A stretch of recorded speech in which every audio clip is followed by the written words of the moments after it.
Bombed in their cities and under siege at sea, the British people quickly adapted to life in a war zone. Getting about, shopping and working became a daily struggle, and old habits and attitudes had to change. As men were drafted into the army, millions of women took up new jobs to keep the country fighting. To make the best of Britain's food supplies, the government brought in rationing in January 1940. Everyone received a ration book that listed how much sugar, bacon and butter they were allowed to buy each week. Shoppers had to check and stamp these books before selling any goods. Even with the rationing in force, there were shortages. Shoppers had to wait in long lines outside each store, hoping the shelves wouldn't be empty when they got inside. Not everyone played by the rules.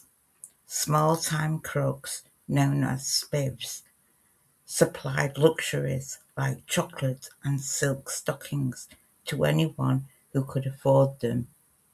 Many women had little time for food shopping. They were just too busy working long shifts in Britain's growing armaments industry. At the height of the war, a third of all factory workers were female. Young mothers helped build planes and tanks, as other women set up nurseries to care for their children. Every woman between 18 and 50 was called up for some kind of war service. Thousands worked as wardens, ambulance drivers, and fire spotters.